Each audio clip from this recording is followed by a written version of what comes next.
Welcome to Bro Banter, Laura. I'm so happy to have you on the show today. Thank you, Julie. I'm glad to be here. So we're here with a kind of a different type of episode today. So back in January, I had a really exciting opportunity where I got to fly to Germany to be in the Swan Lake Court of Ballet with the Grand Ukrainian Ballet. It was a super awesome experience, and I am ready to chat about it. And Laura has offered to come on the show and interview me about all the things she's curious to know and that you're probably curious to know at home too. So thanks so much for coming on today, Laura, to help me talk about and share this amazing experience with our listeners. You're very welcome, Julie. Let's get started. So first question, Julie, your journey leading up to this point in your career has been a little bit unconventional. Can you tell us about your background and how you got into ballet and to this point? Yeah, definitely. It's been very unconventional.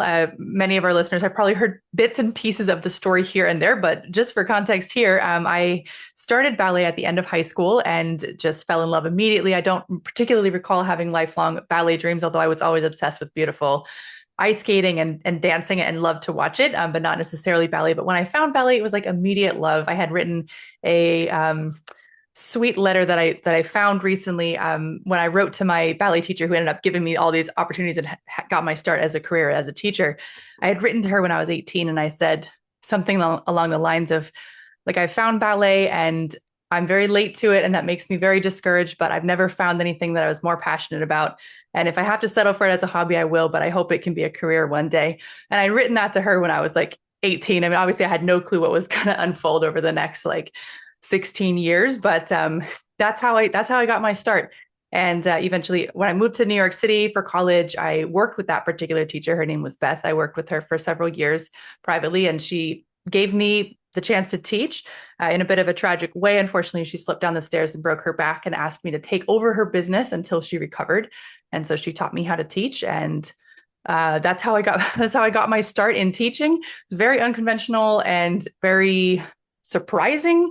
I was not sure at all if I was going to be able to leave my job as a software developer and product manager. I just assumed, I kind of settled into that was my life, and I was going to be working in that job for the foreseeable future, and ballet would be like a nights and weekends thing. I had settled into that. So when the opportunity came up, it was very surprising, and I took it and ran with it and ran all the way to where we are here today. So it sounds like this teacher has been a very, very special part of your life. Mm-hmm. So how did it feel when she called you and offered you this opportunity to perform in Swan Lake? So this teacher who offered me this opportunity to perform in Swan Lake, her name is Katia, and she has been my teacher now I met her during COVID, and time has flown. I don't know about you, but I feel like I still can't believe it's been like 5 years since all of that went down. So I guess it's now been 5 years that I've been working with Katia. So I started working with Katia randomly. I was taking Madam Olga's classes on Instagram, and I would post clips of my videos with her. And my teacher happens to also love Madam Olga and saw me there and reached out to me and was like, hey, I see a lot of potential here, but you have some things you can learn with your hips and with your body and whatever.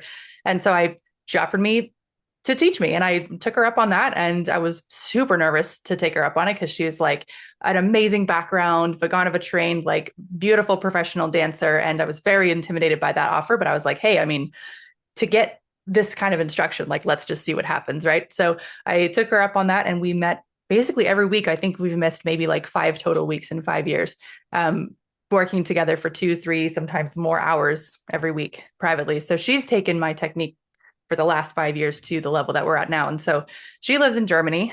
So we meet over, in the beginning, WhatsApp. It literally was over WhatsApp. We would WhatsApp and do the training. But eventually we upgraded to Zoom, right? We eventually got onto Zoom. So she lives in Germany. We trained together from there. And yes, when she offered me this opportunity, I was totally, again, like not expecting it. Like, again, just like before with my last teacher, Beth, I had just kind of assumed that I missed the boat on these kind of professional performing opportunities. I mean, I love my career as a teacher. It's developed in that way, but that has been my full focus, not so much the professional performing aspect of it. And I had just kind of assumed, like, at a certain point I reached age 34, and you're like, well, I had just kind of let that go, like let that sit, and accepted that it probably wasn't going to happen. At this point, I wasn't pursuing it actively. So when she offered me the opportunity, I was like, it was like world shifting. It's like, oh my God, like 34, like what can I do this? Like, can I really do this? Can I really like it's with young professionals, like young professionals, 18, 19, 20 years old. Can I get my leg high enough? Can I get can I get in good enough shape for this? Like, can I even physically do this? Um, much less I have developed like a flying phobia in the last year. So I was like, can I actually sit on a plane for 9 hours and am I going to be able to do that? Like, is it going to, what's it going to be like to go there? So I was like very, very hesitant. And it took me, I think, 2 or 3 weeks to of even her like cajoling me, like, hey, are you coming? Are you coming? This is an amazing opportunity. Like you can do this, like go for it. And, eventually I did say yes and take her up on it, but it was a tough decision process and also putting pause on my business long enough to get in shape, learn the choreography, take 10 days off of work. Like I don't ever take time off in January because it's usually the time when you set up your year in January. So to take all that time off in December and January, I was like really scared about that. But she's like, hey, you've been working so hard. Like you have to do this. And I'm like, yeah, I think you're right. I think you're right. I have to do this. So it was shockingly hard for how much I dreamed of this moment. It was shockingly hard for me to say yes to go. So it sounds like it was a combination of your teacher's belief in you, your own self, positive self-talk that got you to the yes. Mm-hmm. Um, you've talked before about saying yes and choosing yourself. Do you want to say a little bit more about that so our listeners can hear kind of what your thought process was like? Yeah, gosh, the way you put it, it's so hard to choose yourself, right? That was choosing myself over so many different things that take my time and attention, right? It's like we all have work, whether or not you run a business, you have something that takes your attention. Maybe it's work, maybe it's kids or aging parents or pets or whatever it is that takes your attention. Like choosing that your own dreams are worth putting those other things on pause for a moment and trusting that they're going to be there when you get back. Like that is really, it was like really surprisingly hard throughout my life and all of these opportunities that I've taken, they've all been sort of like a jump right into the deep end. And when I look back at my life, if I had said no to any of these amazing things that I was super scared of, if I had said no to any of these things, like I would be in such a different place right now. All these incredible memories and experiences and people I've got to meet just like wouldn't have happened. So just had to think back and remember, like, you have taken so many leaps of faith and they have all been fine. Like you can do this. And I like to think ahead to the future. Like, okay, let's say in 10 years, you look back and you say, okay, well, I didn't go to the Swan Lake thing because I thought it was I thought it was too hard to take 2 months off of focused work. And how would I feel in 10 years if that opportunity never came back again and I had said no to it?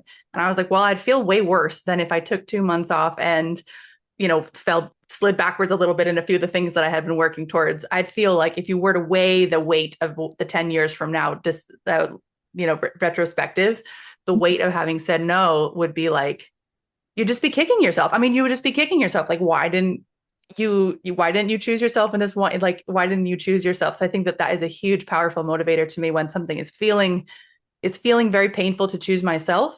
Then I look ahead and try to bring the future pain of having not chosen myself to the present so I can actually more equally compare those negative feelings. And then you can see that the future regret would be heavier than the difficulty in that moment of choosing to say yes.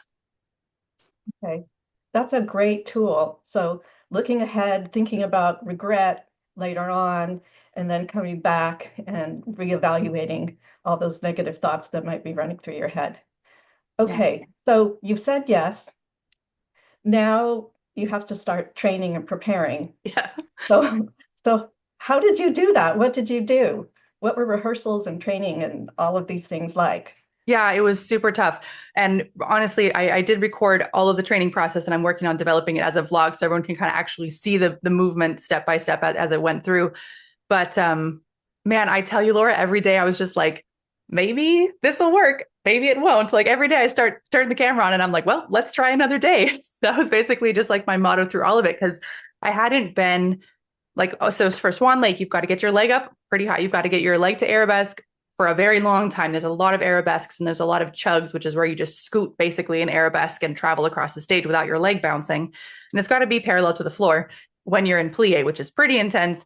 And I mean, you don't bother to keep your leg that high if you don't need to, right? Like in my life as a teacher, like I don't need my leg to be that high. So I don't bother like putting in daily effort to keep and maintain the 90-degree arabesque, right? So that was one. I was like, okay, well, I have like 6 weeks. How much higher can your leg get in 6 weeks? I don't know. I didn't know the answer to that question. So I basically tried, that was like one big project, was like, get your leg higher. So I would just put my bar that I could hold on with 2 hands. I would stick a step ladder behind me and stick my foot up on the step ladder and try to hold it there, doing plies, doing releves, doing combres, try to lift it off the step ladder up and down.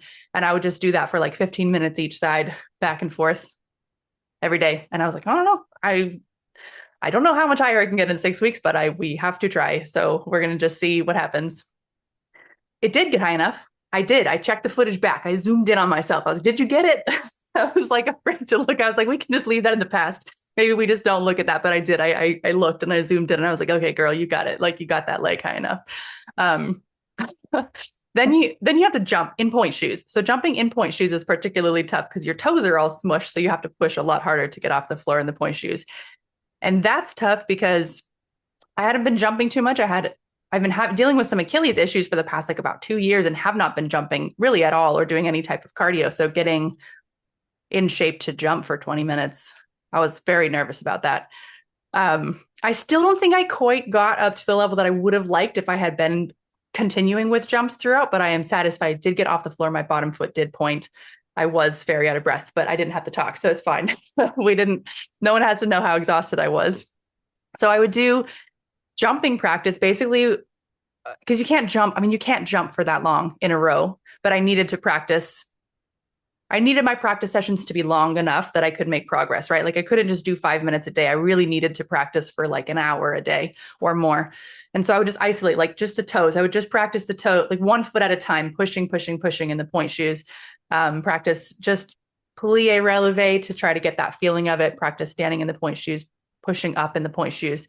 And then just barefoot, like running in place, high knees, cardio, like anything to just get my body moving more quickly. And I would just rotate those exercises back and forth for like 30, 45 minutes, however long I could stomach doing. And then my last project was I had to do a single leg releve on point in attitude, obviously without the bar. So getting that single leg releve, we didn't know if it would be the right or the left. So I had to get it on both.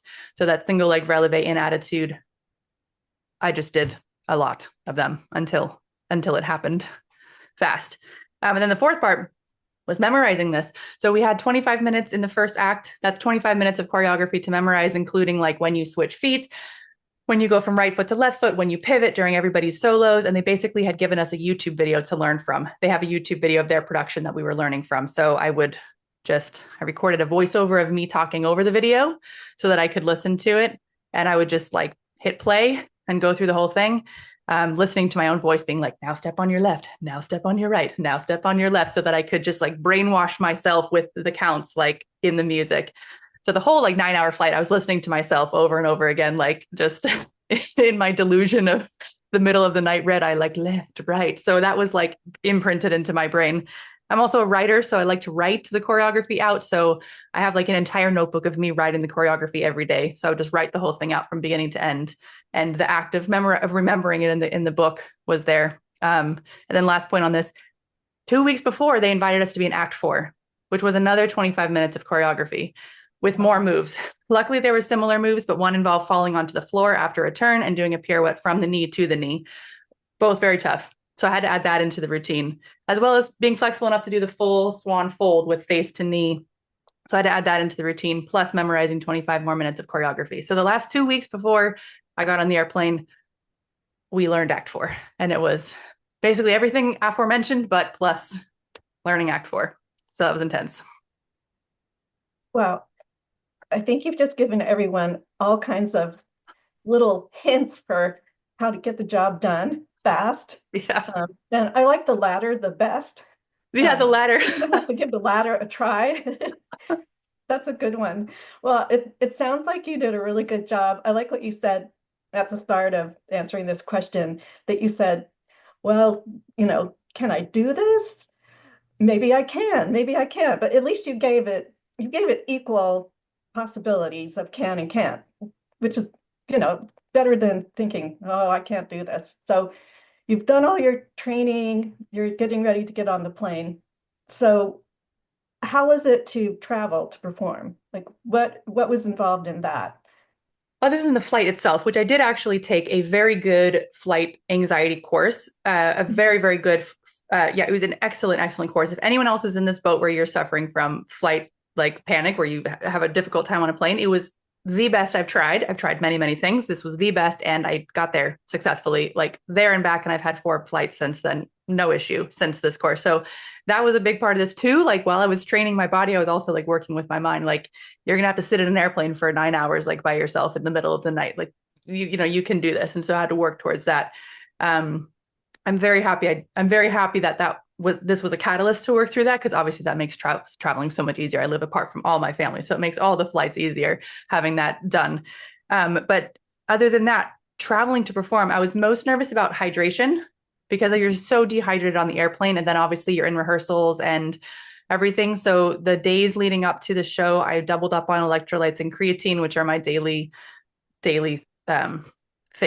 If I don't have them, I can feel it almost immediately. So I doubled up on electrolytes and creatine, and also added like airborne vitamins into the mix just for my immune system. Cause I was also like, oh my God, what if I get sick on the plane and I get there and I can't perform? Like you have to stay healthy. It's January. Everybody's sick around the holidays, right? Like someone's hacking up a lung next to you on the airplane. Like you have to support your immune system. So I was drinking airborne, creatine, electrolytes, bone broth soup, all of this. Just like you need your body to be in 100% shape just to make the trip and then be in good enough shape to perform. Then I was also nervous about like not sleeping, because I know I'm not going to sleep on the plane. Like, let's be real here. Going into it, not even sure if you're going to be able to make the flight, much less sleep on a red light. It's not going to happen. So just going to be up all night and accept that as part of the process. So not sleeping for the entire night and then going right into a full day of practice. I wasn't sure how my body would respond. I mean, I've had enough tough times where I didn't sleep and was able to do things where I know that the adrenaline will come. Like your body has tools to help get you through these things. And while you don't want to live on that long term, like I do trust that my body has lots of chemicals that it can give me when the time is, if that makes sense, like when it's necessary. So I did just sort of like, hey, body, like I'm going to give you my best support, but I need you to pull through for me when we get off this airplane. Like I'm going to give you food and water and soup and vitamins, but I need you to like I need you to produce the chemicals for me. And it did. And then the last thing was worried about the stiffness from sitting and from, sitting for so many hours. Compression socks help a lot. So my feet didn't swell, because if your feet swell, then you can't fit into your point shoes. So the compression socks were huge to have on the plane. And I could tell the joints that didn't have compression socks were a little bit more achy, but my ankles and feet were really good. So that was a big thing. And then when I got there, I didn't bring massage tools because I was staying with my teacher and she's a dancer. So of course she has like every massage tool necessary, but I did a lot of stretching and massage and like re-preparing my body once I got off the plane, which for me also includes vertigo practice. Cause after I fly, like, I feel like I'm not like laying on a boat when I go to bed. So it was like when I got there, a lot of eyes closed balancing and like resetting my body to be able to stand and not fall over. So those were all big parts of being able to be at that top level that I'd worked towards. But after the experience of traveling there. Any jet lag? I did have jet lag, which unfortunately just resulted in me not sleeping at all the whole time. So I slept the first night. Well, I stayed up the whole day. So I stayed up the night and then I stayed up that entire next day that I was there, and I slept that night. I mean, like the best sleep of my life, right? That night after being awake for a whole night and then a whole day. I slept so good. But then after that, I couldn't sleep again. I think I slept maybe 3 or 4 hours a night for the rest of the time. Just I was clearly on Florida time still. I'm just like, I'm not tired. And I'm like, why not? Go to bed. Like, what are you doing? But whatever. Yeah, I just couldn't sleep. But I was like, I trust my body. This is only 5 days. You can handle it. Okay. And then you were with people from all over the world when you were rehearsing. So language issues? Yes. Or do dancers just communicate with their hands and their bodies? Yeah, the language issues for sure. So our director was Russian, and so she was like giving out corrections in Russian, and you can tell you can tell by body language when you're the one who's in the hot seat. You can totally tell. So the couple of times that I got called out or whatever, I knew I had made mistakes, right? So I know that she's talking to me, and you can kind of tell from the arm movements that that's meant for you because you know you made that mistake. But all the for the most part, the dancers all spoke English and some of them spoke Russian too. So some would translate for us and be like, she's saying this or she's saying that. But for the most part, I didn't know what was being said. I know the word for line in Russian now, linia. So that's good because that was yelled the most. But yeah, the language part was tough. But I've taken classes in other languages before. Like I took ballet class in Finland and there was no English at all. I took, it doesn't matter. Like it doesn't matter. It's close enough. You can tell what they mean for the most part. Right. So now it's time for the performance. How are you feeling? And what was it like to perform as a swan for the first time in Germany? It was a totally amazing. The performance itself was amazing. It was so amazing. Like there was a lot of chaos behind the scenes in the days and the week that we were there. And by the time we got to the show, it was just like, the work is done. This is the playtime. Like the work has all been done.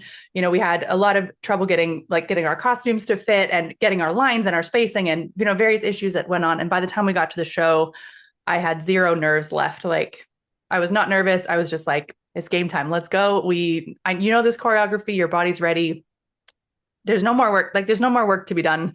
This is only just the enjoyment part. So like we're, backstage getting ready for the entrance of the swans. And we had not had a dress rehearsal. There was no dress rehearsal. So I'd never done it in the tutu before, standing there in the tutu, getting ready to go on stage.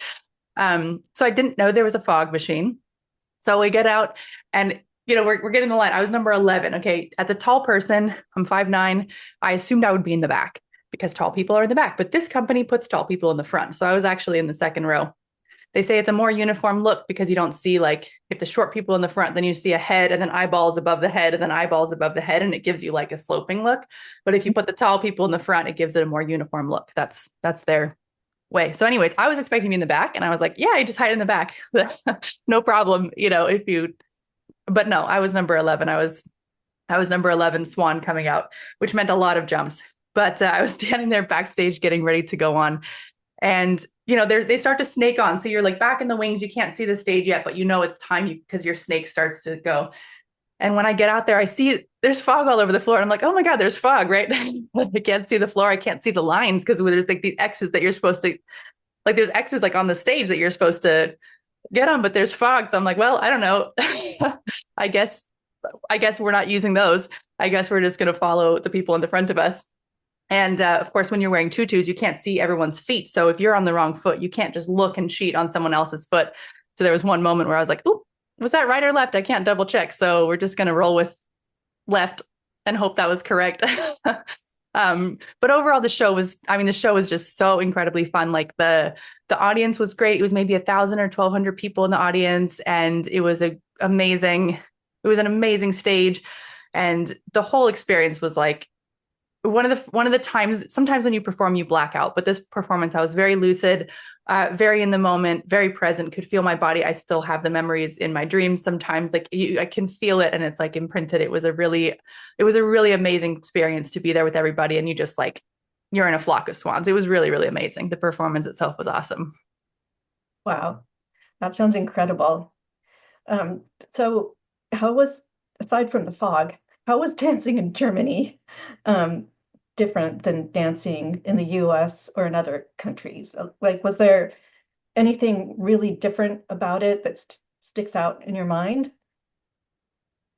I think the biggest difference that I noticed was just like the places that we were in. So like our rehearsal was in, because this is a touring company. So the rehearsal was in like this arena where they had set up a stage.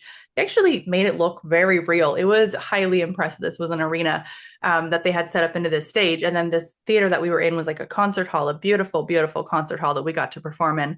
And one of the coolest parts about performing in this place was just being in this like really old historic city. So like you leave the performance and it's just like this super cool old city, right? Like they just have really old cities over there. And the theater has all this history behind it, which was actually really, really cool. I mean, for the most part, it was a pretty similar experience, except for one notable difference, which was that all the signs backstage were in German. So if you don't know where you're going, you can't read the signs to find the stage. So you're like, where's the stage, right?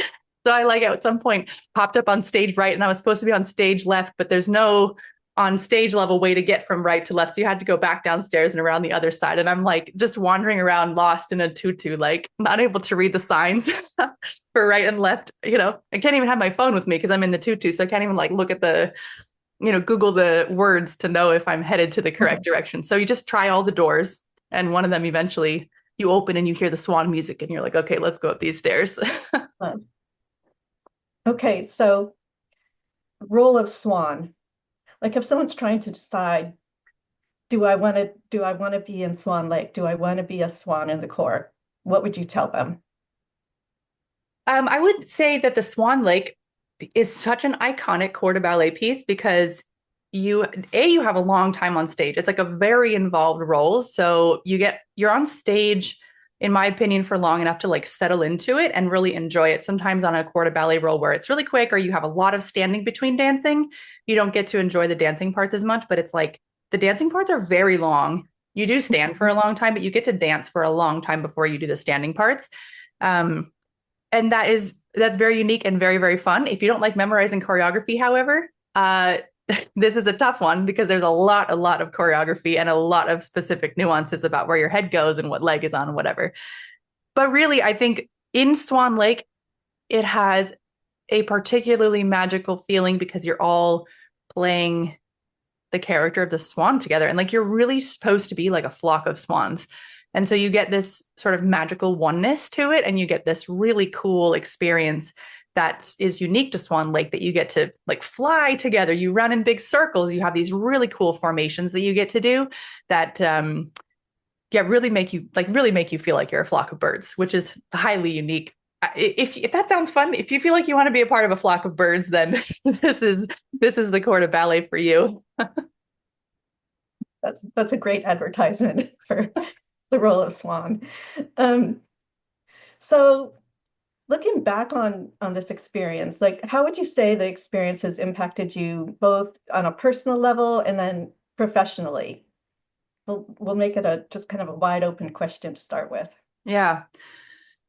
I think personally, it was really, as I said, it was a big challenge in the beginning. There was a lot of uncertainty. There was a lot of taking steps without knowing if it was going to work, right? So there was a lot of like training at your, like giving it your all, not knowing if you're going to be successful. And I feel like that's just such a metaphor for life. And everything I've tried, it's like, you just have to put in a lot of work before you know it's going to work out. And nobody can sit there and guarantee for you that it's going to work out. You just have to put in the work, and you can't let that uncertainty stop you from doing the work. So it was like a very condensed metaphor for life, and more, I would say, evidence to myself that I can work in the face of uncertainty, which is a big part of entrepreneurship or trying to do something unusual. Is like there's a lot of uncertainty and you have to continue putting in a lot of work in that way. I think personally, and as a ballet dancer, it was great to see how much your body can change in 6 weeks. You put in a lot of work, you put in a few hours a day. And you really do see that result. I mean, not that I always, or people always have 2 hours a day to put into something, but like when you have, which is what I preach so much as a teacher, when you have a specific goal, it really helps you focus your efforts and your work to see progress on that specific goal. When you really have one thing you're working towards and you put that work in, you can see it. And I love when I have a chance to test my theories, right? When I have a chance to test what I actually tell people and what I actually advise. So it was actually a chance to say, like, I'm going to put in the work for this and we're going to see if it's going to work. So I really appreciated that.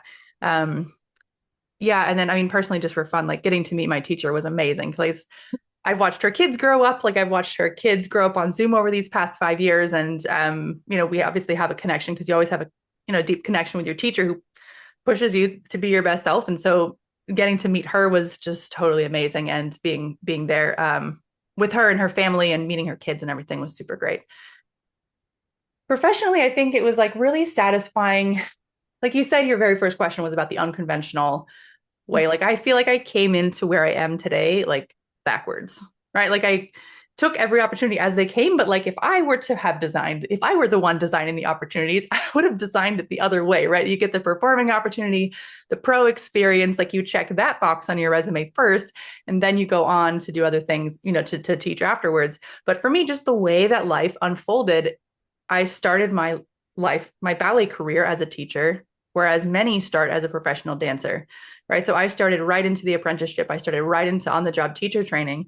And so for me, getting to have this experience was kind of like a full circle moment, like getting to complete not only my own dreams of having a professional experience when I was younger, but also like as a teacher, having this side of the experience to have seen, even though it's a small glimmer, to kind of finally get to check that box and kind of get like, okay, at least looking back, we have done all the things. Maybe they went in a crazy order, but now it's like it kind of completed, and I could really see that honestly nothing changed about my ability to teach from having had that experience, right? Like it kind of in the beginning you can feel like maybe I should have had that first, but looking back, it's like the experience of teaching was the training of teaching. The professional dance experience was like super fun and great and all of that, but you can kind of see how it's not totally unrelated because there's related parts about how to get to a higher level of dance, but like I can see that my teaching work has been enough, as many people have told me over time. But it's one thing to prove it to yourself. So I think professionally, it was really satisfying to get to check that box and to look at how far I've come as a teacher and in my ballet career, having now had this experience. So there are a lot of adults out there, some who are coming back to ballet after having danced as, children, and they're coming back. And also people coming to ballet for the first time as adults.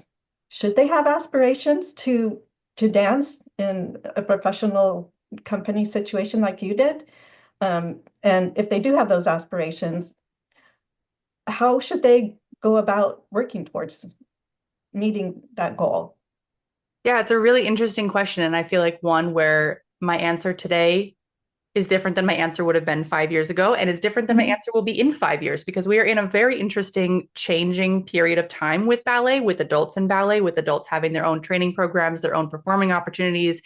This everything is moving forward everything is moving ahead. Now, as far as having this particular experience of a professional performance with 18 to 22-year-olds, that is a very specific thing. It's very hard to say how to go about specifically pursuing that. I didn't even know until this opportunity came up in my life with my teacher. The only thing I can say about that is work with like get to work, right? Get to work, and eventually opportunities come. How they come, I don't know. Nobody can really know in advance, but like if you really have the passion and the heart for it, teachers will find you, they will invest in you, and eventually offer you things when they see that you work really hard and they see that you have the passion and the desire for it. As far as performing in general, though, whether it's an amateur stage or with your local production, or, hopefully, I think there are actually even a couple of professional companies that are meant for older adults, not 18 to 22-year-olds, just out of, high school or out of training programs. I think it's so necessary for the people who have it in their heart to have that dream and to have that aspiration and to have that place to go to perform and to be in this level of production, whether or not it's a paid contract in the sense of a professional thing, or if it's a really, really high level amateur production. I think people crave some people crave this ability to be a part of a group, to be in a professional production, to see behind the scenes, to just like feel like they're part of the conversation in ballet and classical ballet. So I feel that, I'm doing everything I can to be a part of making that a possibility for more people. While I don't necessarily know how you can go be in Swan Lake as I did, I don't even know how I could do it again, right? Like it was such a serendipitous, amazing opportunity that I had to jump at. I'm doing everything I can to make sure that in 5 years, my answer can look very different into how to go be in a amazing high level pro production as an adult getting started. So right now is the time to get to work, because in some years, these stages are going to start being available in bigger and bigger numbers for adults with these type of big dreams. I have no doubt. I mean, I already have one at the festival, and I know there's people who've cropped up their own from seeing the festival, from seeing my festival. They've said, oh, wow, it's possible, and done their own productions and performances. So like the ball is already rolling in it, and it's already starting to happen. So I think those dreams are, if there are some people who have that. Not everybody has this calling to the stage, but there are people who have it. They know it. You know who you are. If you have it, like, you have to answer that call. It's deep inside of you, and it won't be quiet until you start to answer it.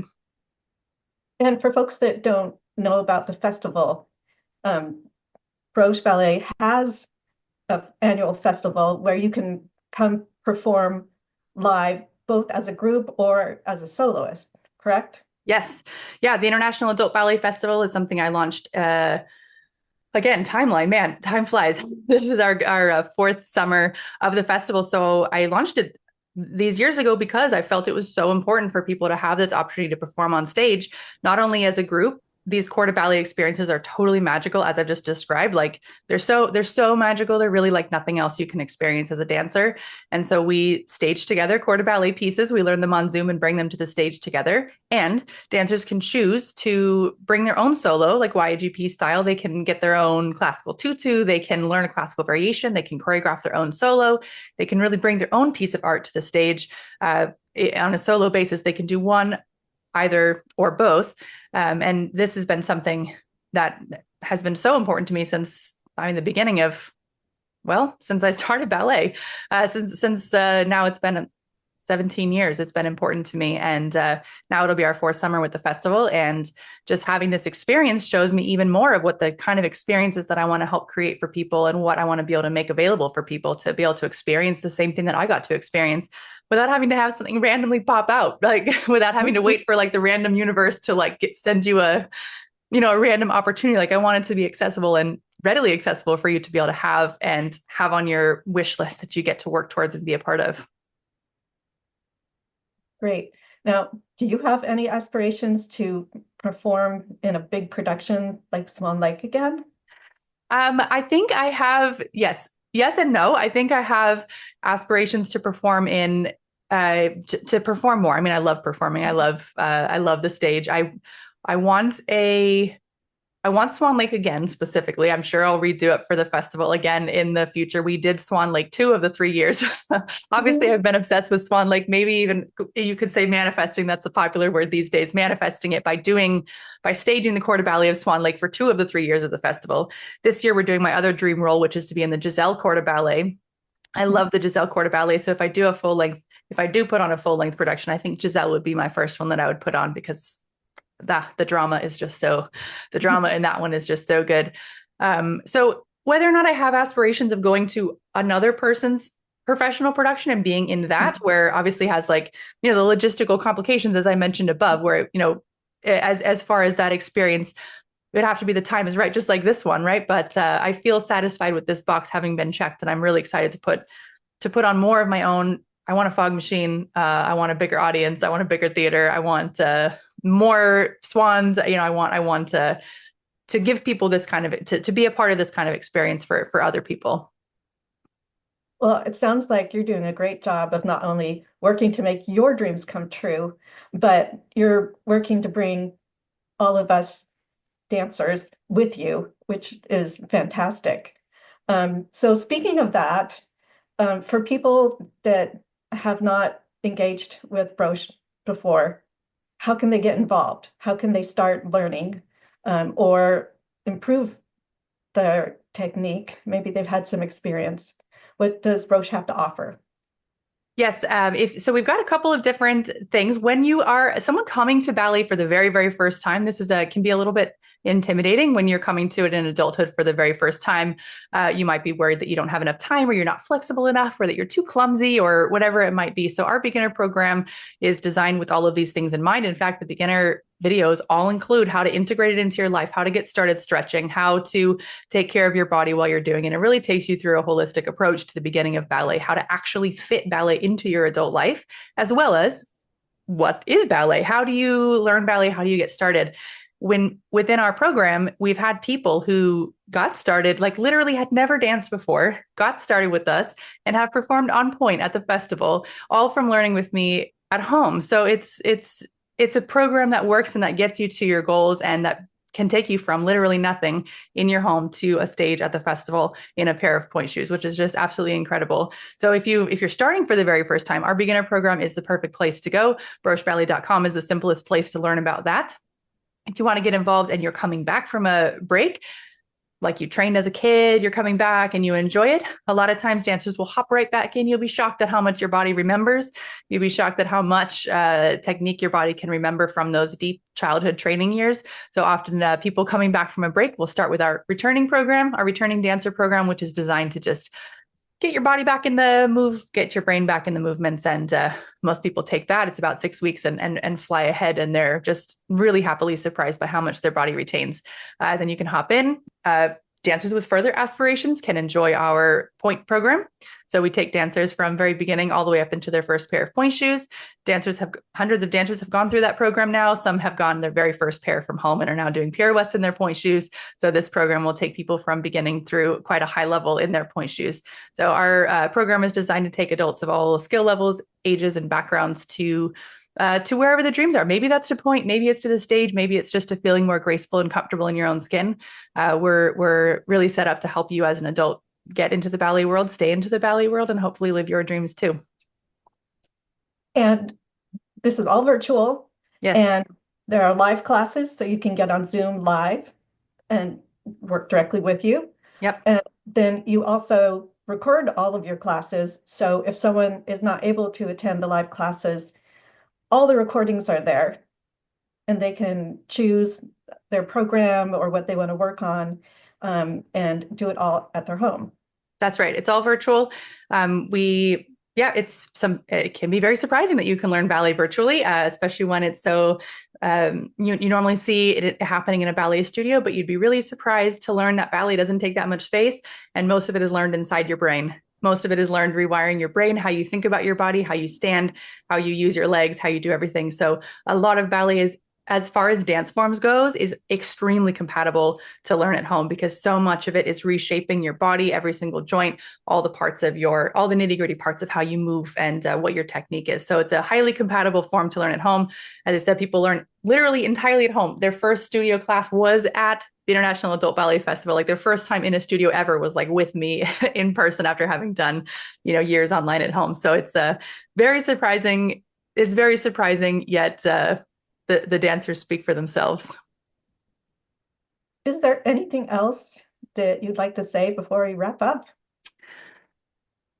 I guess one, if I were to say even just to like my past self who wrote to that teacher when she was 18, right? And was like, if I have to settle for a hobby, I can, but I want to make it a career. I think there's been so many parts of my life, this part included, that you just don't know how it's going to work out beforehand, but it's for you. It's got a hold of your heart. It's a passion that's for you. And for some people, starting ballet or learning to dance ballet or performing in ballet is that where it's in your heart. And I would just encourage my former self and you and anybody out there in that position to start taking the steps. You don't have to know where it's going to go. You don't have to know the ending in order to take really meaningful steps towards that goal. The path always becomes more clear just by taking steps. So take those first steps, even if you're not sure how good you can get, how far you can go. You cannot know until you take those first steps. So take those first steps, keep walking, keep going, keep putting your all in through those doubts and those difficult moments. And for the most part, you'll be shocked at how far you can go. Okay, so embrace uncertainty. That's it. Yeah, I like that. Okay, well, Julie, thank you so much for spending the time to share all of your learnings and experiences with us about dancing as a swan in Swan Lake in Germany. Yeah, and thank you so much, Laura, for coming on. It was such fun to get to chat with you in this way, and I really appreciate your thoughtful questions and being a part of with me to share the story.